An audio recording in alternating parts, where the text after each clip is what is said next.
Hello అండి అందరికీ. ఈరోజు నేను దోసకాయ పచ్చడి ప్రిపేర్ చేసుకున్నాను. చాలా మంది కర్రీస్ కన్నా కూడా ఇలాంటి పచ్చళ్ళు చాలా బాగా ఇష్టపడతారు కదా.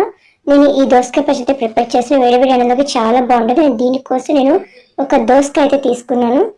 దీన్ని చిన్న చిన్న ముక్కలుగా కట్ చేసుకున్నాను.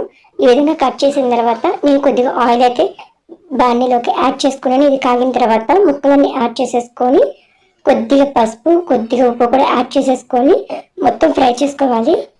ఈ దోసకాయ ముక్కలు కింద అడుగు మాడకుండా బాగా ఫ్రై చేసుకోవాలి. ఫ్రై చేసిన తర్వాత ఒక గిన్నెలోకి అయితే యాడ్ చేసుకోవాలి, చల్లారిపోవాలి. ఈలోపు నేను టమాటాలు కూడా యాడ్ చేసుకున్నాను. టమాటాలు కూడా టేస్ట్ యాడ్ అవుతుంది. సరిపడా పచ్చిమిర్చి కూడా యాడ్ చేసుకొని ఫ్రై చేసుకోవాలి. ఇవి ఫ్రై అయిన తర్వాత ఒక మిక్సీ గిన్నెలోకి చల్లారిన తర్వాత యాడ్ చేసుకోవాలి. దీంట్లోనే చింతపండు, ఉప్పు, వెల్లుల్లి, జీలకర్ర కూడా యాడ్ చేసుకొని కచ్చాబచ్చాగా గ్రైండ్ చేసుకొని దీంట్లోనే దోసకాయ ముక్కలు కూడా యాడ్ చేసి ఒక్కసారి అటు ఇటుగా తిప్పితే సరిపోతుంది. దీనిలో తాలింపు యాడ్ చేసుకుంటే పచ్చడి అనేది చాలా బాగుంటుంది. ఒక్కసారి ట్రై చేసి చూడండి. వేడి అన్నంలోకి సూపర్గా ఉంటుంది. ఈ పచ్చళ్ళు చాలా మంది ఇష్టపడతారు. ఈ వీడియో కనుక నచ్చితే లైక్ చేయండి, షేర్ చేయండి, సబ్స్క్రైబ్ చేయండి.